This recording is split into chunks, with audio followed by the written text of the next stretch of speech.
Hello girls. Hello, good morning all of you बेटा। Good morning ma'am. Good morning.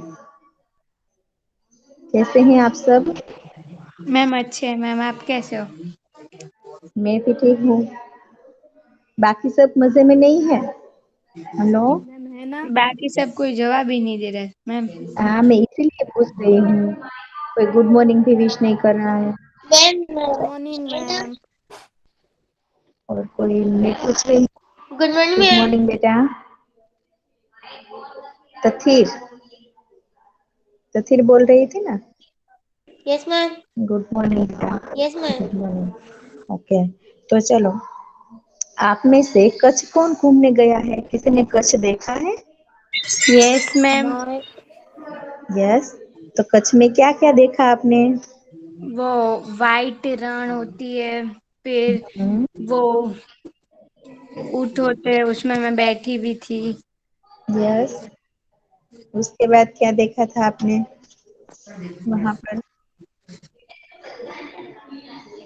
फिर सब, फिर वो कुछ सन जो होता है वो। सनसेट, सनसेट हाँ, पॉइंट। या वो भी देखा था। वो कौन सी जगह थी? वो याद नहीं है मैम। हम्म। अच्छी थी वो और वाइट रन अभी तक मेरे पास है। हम्म, वेरी गुड। ओके, और कौन कच्छ की सैर के लिए गया है?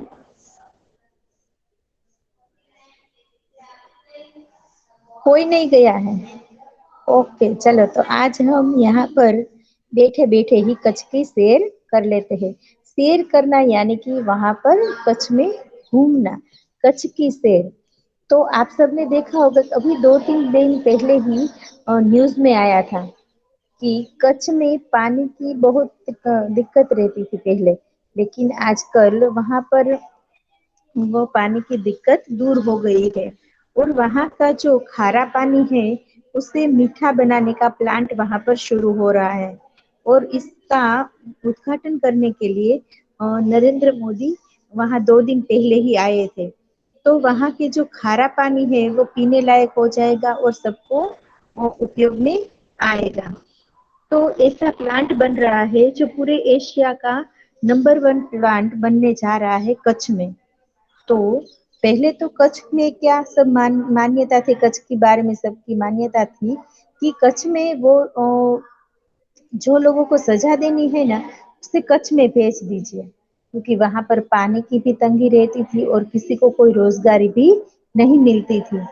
तो इसीलिए वहां पर कच्छ के लोग बहुत परेशान रहते थे।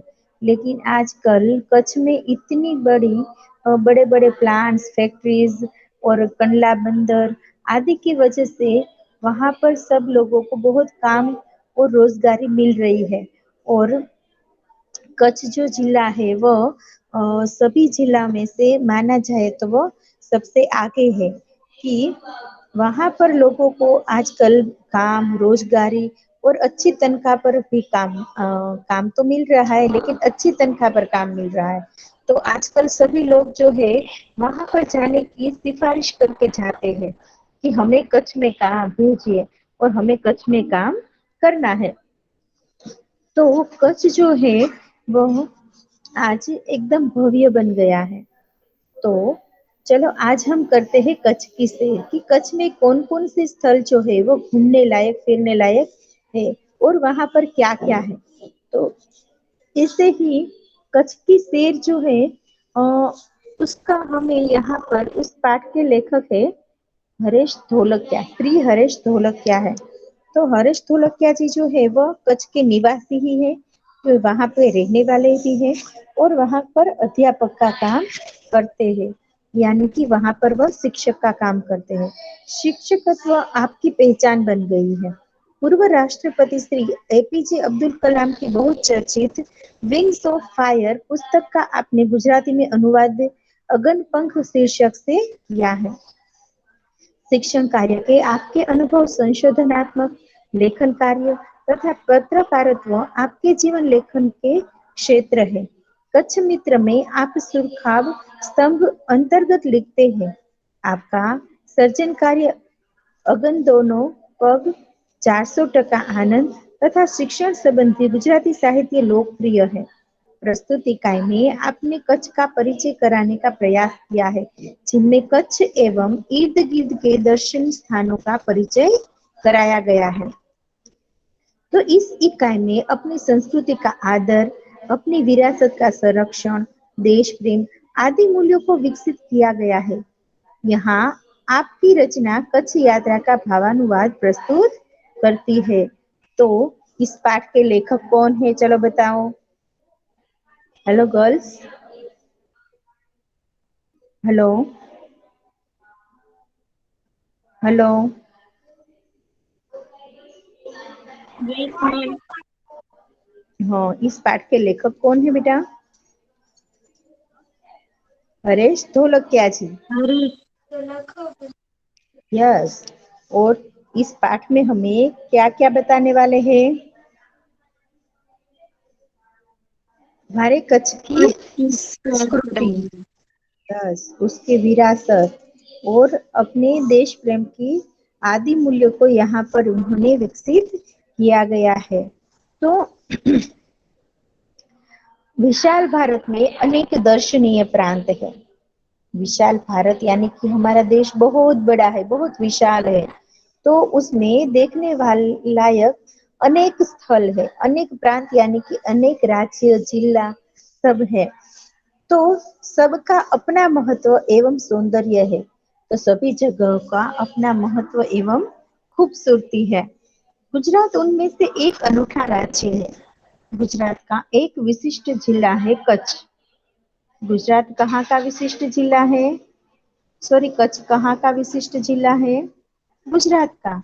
और गुजरात में विशिष्ट जिला कौन सा है? तो कच्छ, जो गुजरात का अत्यंत रमणीय प्रदेश है, यानी कि वहां पर सब देखने लायक और घूमने लायक है।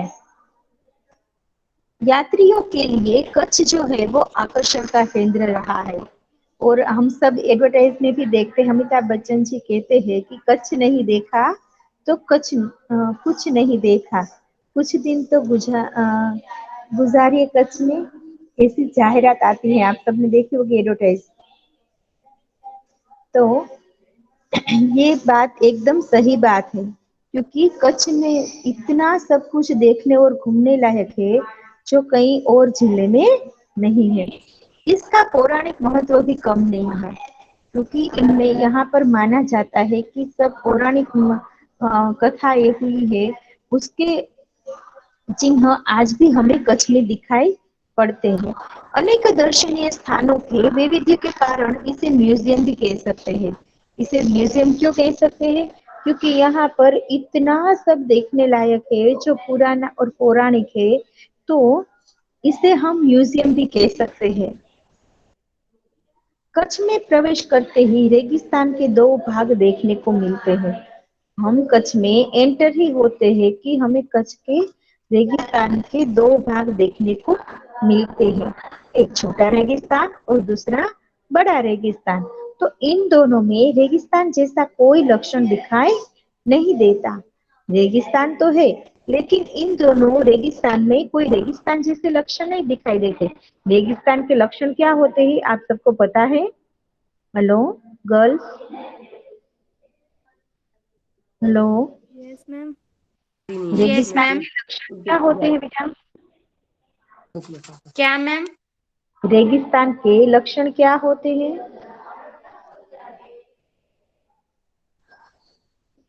कि रेगिस्तान जो होते हैं, किसे रेगिस्तान कहा जाता है? कि जहाँ पर रेत ही रेत चारों ओर नजर आती हो, उसे क्या कहते हैं? रेगिस्तान कहते हैं। तो यहाँ पर रेगिस्तान तो है, लेकिन रेगिस्तान जैसा कुछ दिखाई नहीं देता नहीं है। दे रहा। हाँ, तो यहाँ पर क्या है? रेगिस्तान तो है लेकिन रेत नहीं है, अतः ये रेगिस्तान जो है वो अनोखा रेगिस्तान है। तो इसके बाद हम आगे बढ़ते हैं तो सामख्याली। सामख्याली को हम कच्छ का प्रवेश द्वार कह सकते हैं। कच्छ की यात्रा यहीं से आरंभ होती है और यहाँ से उत्तर दिशा की ओर यात्रा का प्रारंभ होता है। तो हम रापर से धोलावीरा पहुंचते हैं तो हमारी प्राचीन संस्कृति मोहिंजोदड़ो का स्मरण होता है और यह स्थान 5000 वर्ष के अवशेषों का अंग है। यहाँ पर मोहिंजोदड़ो जो है वो माना जाता है कि वह 5000 वर्ष पहले का है और यहाँ का जो काम है वो बांध काम हम यदि कहे तो वह इतना पुराना और हम इससे पुराना तो है लेकिन उसमें आधुनिकता के भी दर्शन होते हैं कि अभी हमारे जो बिल्डर्स है जो काम करते हैं मकान बनाते हैं तो ऐसा ही काम उस जमाने में भी था तो इसीलिए हम इसे प्राचीनता में आधुनिकता देख सकते हैं। सामख्याली से पश्चिम की ओर यात्रा करते हैं तो भचाऊ नजर आता है। भचाऊ आप सबने उसका नाम सुना होगा ये शहर का। हाँ। Hello, yes. इसके बारे में क्या जानते हैं कोई कुछ? ये शहर नहीं है, तारक। गांव है लेकिन वो बहुत बड़ा है। Hello, yes. बचाव के बारे में आप कोई कुछ जानते हो बेटा?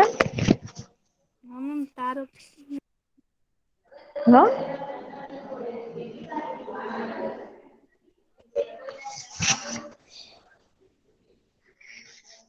बचाव जो है वो यस हमें, मैम। हाँ क्या वो जानते हैं तारक बेटा आप? मेहता में आता है। यस, तारक मेहता में आता है लेकिन बचाव जो है वो एक तो गांव ऐसा है जो हमारे यहाँ 2001 में गुजरात में जो सबसे बड़ा धरतीकंप हुआ था उसमें बचाव गांव जो है वो एकदम से नष्ट हो गया था, पूरा बिखर गया था। तो बचाव और रापर और ऐसे दो तीन गांव थे जो पूरे इस धरतीकंप में नष्ट हो गए थे। तो जो बड़ा गांव है लेकिन वो एक नगर जैसा गांव है। वहां से गांधीधाम औद्योगिक कारखानों का शहर है। यहाँ सिंधी प्रजा पाकिस्तान से आकर स्थायी हुई है। तो यदि हम वहीं से आगे जाए भचाऊ से तो गांधीधाम देखने को मिलता है और गांधीधाम जो है वो बहुत बड़ा सिटी है और बहुत महंगा भी सिटी है। वहां पर यदि आप कोई चीज वस्तु खरीदेंगे तो हमें यहाँ पर जो ड्रेसेस साड़ी ऑर्नामेंट्स वह सब मिलते हैं उनसे 200-500 रुपये ज्यादा महंगा वहां पर मिलता है। तो गांधीधाम जो है वो बहुत महंगा शहर है। यहाँ पर सिंधी प्रजा जो है वो पाकिस्तान से आकर स्थायी हुई है। यहाँ पर हमें ज्यादातर सिंधी प्रजा ही दिखाई देती है और वह सब कहाँ से आकर ठहरे हुए हैं? पाकिस्तान से आकर। गांधीधाम आदिपुर तथा गोपालपुरी उद्योगों के कारण विकसित हुए दिखाई देते हैं। गांधीधाम जो है उसके आसपास में गादीपुर गोपालपुर और वह सब जो गांव है वो इस गांधीधाम की वजह से विकसित दिखाई देते हैं क्योंकि वहां पर बहुत सारे उद्योगों है और बिजनेस बड़े बड़े फैक्ट्रीज हैं। तो उन सब के कारण ये आदिपुर गोपालपुरी भी विकसित हुए दिखाई दिए हैं। आदिपुर में गांधी स्मृति तथा पास ही कंडला बंदरगाह का बड़ा महत्व है। तो आदिपुर से हम गांधी स्मृति तथा पास ही हमें कंडला बंदर भी दिखाई देता है और कंडला बंदरगाह जो है वो हमारे यहाँ पर जो अलंग है ऐसा ही बंदरगाह है। तो वहां पर बहुत सारे लोगों को रोजगारी और काम मिलता है तो इनके ऊपर बहुत सारे लोग आधारित है। तो कंडला बंदरगाह का भी बहुत बड़ा महत्व है। यहाँ की प्रजा के लिए बहुत ही महत्वपूर्ण है। कंडला से यदि हम दक्षिण की ओर जाते हैं तो भद्रेश्वर अति प्राचीन जैन यात्रा धाम है। संगमरमर से बना 2500 वर्ष पुराना जिनालय जो है वो भूकंप में खंडित हुआ था और उनके पुनः निर्माण का कार्य जोरों से चल रहा था। तो इसे आधुनिकता का स्पर्श मिला है। यहाँ पर हमें भद्रेश्वर के बारे में बताया गया है। जो भद्रेश्वर नाम का सिटी है वहां पर जैन का बहुत बड़ा यात्रा धाम है। जो जिनालय है वह 2500 वर्ष पुराना माना जाता है लेकिन 2001 में जब यहाँ पर धरतीकंप हुआ था तो वहां पर सब खंडित हो चुका था। तो लेकिन अब उसे पुनः निर्माण किया जा रहा है यानी कि इनका रिनोवेशन किया जा रहा है। मुंद्रा शहर तहसील मुख्यालय भी है और यहाँ अनेक उद्योगों के कारण विकास की दिशाएं खुली हुई है। मुंद्रा शहर जो है वह यहाँ का मुख्यालय है माना जाता है। और यहाँ पर अनेक उद्योगों के कारण ये दिशा इससे यहाँ पर मुंद्रा शहर में विकास की दिशाएं खुली है। समुद्र के किनारे बंदरगाह विकसित हुआ है। यहाँ कुछ लोग प्राचीन इमारतें हैं और समुद्र के किनारे तटीय यात्रा करते हुए हम मांडवी पहुंचते हैं। मांडवी कंडला जैसे बंदरगाह है, वैसे भी मांडवी पर भी सुंदर ही बंदरगाह है और वहां पर बड़ा प्राचीन नगर है। और यहाँ शहर राजा के महल, पवन चक्कियों तथा समुद्र तट के कारण अधिक दर्शनीय बना है। पवन चक्की आप सभी ने देखे हैं? Hello, yes ma'am. हमारे यहाँ मारनाथ नाम की जगह है, जो भावनगर से आगे हम जाते हैं तो वहां पर ये हमें मारनाथ का पर्वत है और वहां पर बहुत सारी पवन चक्कियां है। देखी है किसी ने नजदीक जाकर? यस। यस, कितनी बड़ी पवन चक्कियां है और वहां पर हम इसके नजदीक जाए तो कितना जोर से आवाज आता है उस पवन चक्कियों में से। और उनमें से हम विद्युत भी पैदा कर सकते हैं। पवन चक्कियों का उपयोग क्या है कि इनमें से हम विद्युत उत्पन्न कर सकते हैं। तो समुद्र तट के कारण अधिक दर्शनीय बना है। यहाँ VRTI ग्रामीय संस्था है, बेहतर जिनालय है। पास ही बिदड़ा गांव में अंतरराष्ट्रीय अस्पताल है। अंतरराष्ट्रीय अस्पताल यानी कि दूसरे देशों में से भी बड़े बड़े डॉक्टर जो है वो यहाँ आकर सेवा देते हैं। मांडवी से आगे चलते डुमरा, कोठीरा, सुगरी और चखो महत्वपूर्ण गांव है। जैनों का प्राधान्य यहाँ नजर आता है। मांडवी से आगे चलते तो डुमरा, कोठीरा, सुगरी, चखो ये सब गांव जो है वहां पर जैन लोग ज्यादा देखने को मिलते हैं। नलिया शहर तहसील का केंद्र है। यहाँ वायुसेना का मुख्य अड्डा है। वायुसेना यानी कि एयरफोर्स, तो एयरफोर्स का यहाँ पर मुख्य अड्डा है, जहाँ पर एयर फोर्स को ट्रेनिंग दी जाती है और उससे आगे का प्रशिक्षण भी दिया जाता है। नलिया से 1 घंटे की यात्रा करने के बाद नारायण सरोवर अति प्राचीन पौराणिक और धार्मिक स्थान आता है। इस स्थान को रामायण काल का माना जाता है। तो नलिया से यदि 1 घंटे की दूरी पर यदि आगे हम यात्रा करें, घूमने जाए, तो वहां पर हमें नारायण सरोवर और अति प्राचीन पौराणिक धार्मिक स्थान आता है। तो ये नारायण सरोवर है ना, वहां पर विंटर सीजन में बहुत सारे विदेशी पक्षी देखने को मिलती है। तो ये पौराणिक तो है ही और धार्मिक स्थान भी है। तो इस स्थान को रामायण काल का माना जाता है। यहाँ पर माना जाता है कि ये रामायण काल से बना हुआ है। और वहां पर कोटेश्वर नामक दर्शनीय मंदिर है, जहां से माना जाता है कि रावण यहीं से गुजरा था। यह पूरे भारत का प्राचीन स्थल माना जाता है। सूर्योदय और सूर्यास्त दर्शन यहाँ का बड़ा आकर्षण है। कौन कह रहा था कि हम कच्छ घूमने गए थे? कौन एंड शायद कह रही थी, है ना?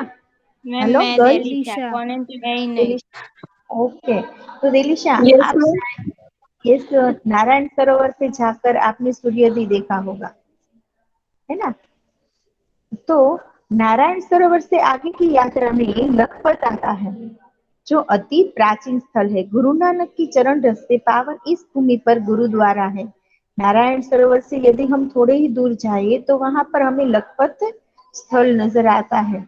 और वहां पर किसकी जगह मानी जाती है? गुरु नानक जी जो है वहां पर ठहरे हुए थे, आए हुए थे। तो इसके लिए ये गुरुद्वारा यहाँ पर जो बना है वह एकदम पवित्र माना जाता है। तो एक समय का समुद्र शहर का शहर समृद्ध शहर आज जीर्ण अवस्था में होते हुए भी दर्शनीय है। क्योंकि ये बहुत पुराना शहर है तो इसलिए यहाँ पर ये जीर्ण अवस्था में है, यानी कि सब सब कुछ जो है वो एकदम से पुराना हो चुका है। फिर भी वह देखने लायक है। यहाँ एक किला है और उसके बगल में पानोद्रो खनिज संपत्ति के लिए प्रसिद्ध है। कहाँ पर ये पानोद्रो जगह है? हेलो, लखपत से यदि आगे हम जाए तो वहां पर एक किला है और उस किले के पास में ही पानेद्रो नामक की जगह है जहाँ पर खनिज संपत्ति के लिए प्रसिद्ध है। तो खनिज संपत्ति में क्या क्या आता है, चलो किसी को पता है? हेलो गर्ल्स, नहीं मैम। खनिज संपत्ति यानी क्या? Hello, yes. हाँ पता है बेटा किसी को खनिज संपत्ति यानी? क्या मैम? खनिज संपत्ति नहीं पता मैम। ખનીજ સંપત્તિ यानी कि આપણે જેને ગુજરાતીમાં કોલસો કહીએ છીએ ને, कोलसो, पेट्रोल, कोलसो, हाँ हाँ। डीजल, ये ब्लैक सब कलर जो, नो, हाँ। हाँ, और पेट्रोल, डीजल, केरोसिन आदि हाँ। सब जो हमें मिलते हैं जमीन में से, तो हम उसे क्या से कह सकते हैं, खनिज संपत्ति। उसके ओके अलावा हाँ। ग्रेनाइट पत्थर आते हैं, संगमरमर पत्थर आते हैं, और वह सब अलग अलग पत्थर जो आते हैं, तो वह सब पत्थर भी हमें कहाँ से मिलते हैं, जमीन में से मिलते हैं। तो वह सब क्या कहलाता है, हमारी खनिज संपत्ति कहलाती है। और धातु भी हमें खनिज ये सब जमीन में से ही मिलती है। तो यदि हमें जमीन से जो भी मिलती है संपत्ति, उसे खनिज संपत्ति कही जाती है। तो खनिज संपत्ति में धातु आती है, पेट्रोल, डीजल, केरोसिन, कोलसा आदि सब जो वस्तुएं है, वह सब हमें खनिज में से खनिज संपत्ति कहलाती है। पत्थर है अलग अलग तरीके के, मार्बल पत्थर आते हैं, संगमरमर पत्थर है, ग्रेनाइट पत्थर, वो सब जो मिलते हैं वो कहाँ से मिलते हैं, जमीन में से मिलते हैं। तो इसलिए ये सब हमारी खनिज संपत्ति कहलाती है। साथ ही विद्युत निर्माण का यह केंद्र है, और यहाँ पर साथ में विद्युत बनने वाला केंद्र भी है, यानी कि इलेक्ट्रिसिटी। विद्युत का मतलब होता है इलेक्ट्रिसिटी। लखपत से मध्य कच्छ की ओर बढ़ने पर हाजीपीर मुसलमानों की श्रद्धा का केंद्र आता है। यहाँ पीर की मजार है, और रेगिस्तान की झांकी यहाँ से होती है। तो लखपत से यदि हम कुछ थोड़े दूर जाए, तो वहां पर हमें क्या दिखाई देता है, हाजीपीर, जहाँ पर मुसलमानों की श्रद्धा का केंद्र है। हाजी पीर की दरगाह यहाँ से दिखाई देती है, और यहाँ पीर की मजार है। तो पीर की मजार जो है, यहीं से हमें यदि हम देखें तो हमें यहाँ पर मैम चारों हाजी ओर फिर तो। रेगिस्तान दिखाई देता है। तो रास्ते में माता का मठ नामक धार्मिक स्थान है, जहाँ पर नवरात्रि के पर्व पर लोग पद यात्रा करते हुए श्रद्धा भाव से दर्शनार्थ आते हैं। और आगे नखत्राणा प्राकृतिक नजारों का केंद्र है, और रास्ते में ही चक्ष, पूर्णेश्वर मंदिर, वांढाई और मनोहारी प्राचीन स्थान है। यदि हम इस माता के मठ जो है, वहां पर यदि हम इनसे आगे थोड़ा बढ़े, तो हमें क्या दिखाई देता है, नखत्राणा। और ये नखत्राणा नामक स्थान जो है, वहां पर से हमें बहुत अच्छा नजारा, प्राकृतिक नजारा देखने को मिलता है। और रास्ते में ही चक्ष, पुरेश्वर मंदिर, वांढाई और मनोहारी प्राचीन स्थान हमें यहाँ पर दिखाई देते हैं।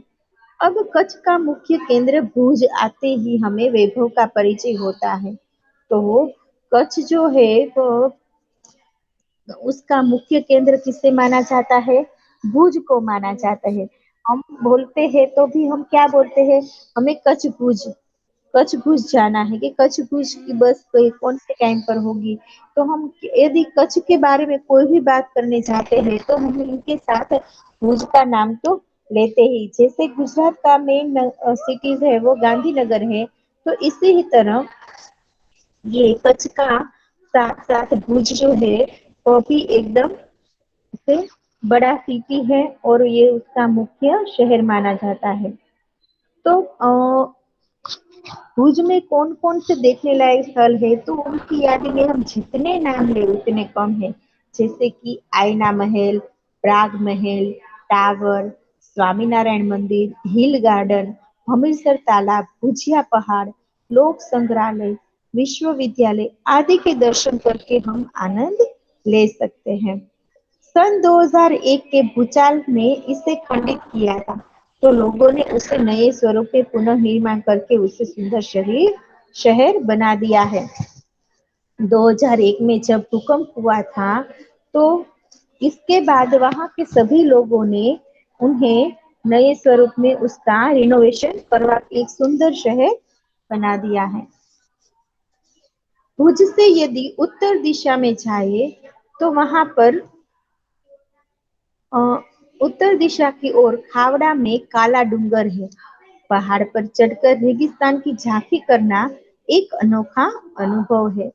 सरकार एवं स्थानीय जनता द्वारा रणोत्सव का आयोजन किया जाता है।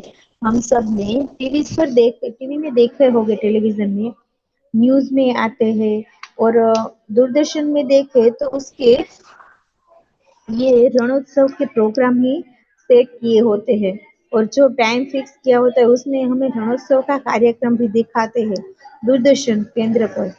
तो देश भर से लोग यहाँ आते हैं। सफेद रेगिस्तान को देखना एक आनंददायी घटना है। तो भुज से अंजार भी जाया जाता है और आगे बढ़ते ही सृजन संस्था में यहाँ की प्रजाति हस्तकला का परिचय होता है। हस्तकला का मतलब होता है हाथ से बनाई जाने वाली वस्तुएं। हमें हमारे यहाँ भी भावनगर में भी आप सबने देखा होगा कि हस्तकला का कई बार सेल आता है जिसमें कच्छी लोग जो है वो यहाँ पर अपनी अपनी चीजें बनाकर बेचने के लिए आते हैं और यहाँ पर वह अपने सेल में सभी वस्तुएं बेचते हैं। तो हस्तकला की वस्तुएं जो होती है वो बहुत ही टिकाऊ और अच्छी होती है और ऐसी चीज वस्तुएं तो आजकल सबको ज्यादा पसंद है। तो जैसल तोरल की स्मृति में मंदिर बना है जो ऐतिहासिक स्थान है। इससे आगे हम जाते हैं तो जैसल तोरल की स्मृति में मंदिर बना है जो ऐतिहासिक स्थान है। जो हिंदू धर्म के जैसल तोरल नामक जो दोनों महान व्यक्ति हो चुके थे तो उसकी स्मृति में वहां पर एक मंदिर बना है। तो वह भी एक ऐतिहासिक स्थान है। यहाँ से आदिपुर तथा गांधीधाम जा सकते हैं और सूरजबारी नामक स्थान से हमारी कच्छ की यात्रा पूर्ण होती है जो अविस्मरणीय स्मृतियां छोड़ जाती है। यहाँ पर हमें सामख्याली जो है वह प्रवेश द्वार है कच्छ का और कच्छ की यात्रा कहाँ पर पूर्ण होती है वह सूरजबारी में। Hello girls. Yes ma'am. यहाँ पर प्रवेश द्वार किसे माना जाता है कच्छ का तो सामख्याली को और सूरजबारी पर क्या होता है कच्छ की यात्रा पूर्ण होती है। तो जो अविस्मरणीय स्मृतियां छोड़ जाती है। कहा जाता है कि कच्छ नहीं देखा तो कुछ नहीं देखा। कच्छ गुजरात का गौरव है और दुनिया भर के लोगों के लिए किसी भी मौसम में देखने लायक और आकर्षण का केंद्र माना जाता है। बराबर है। तो चलो आज हमारा ये लेसन जो है वो यहाँ पर कंप्लीट हो गया। बराबर है। तो अगले लेक्चर में हम इसके क्वेश्चन आंसर और करेंगे और यदि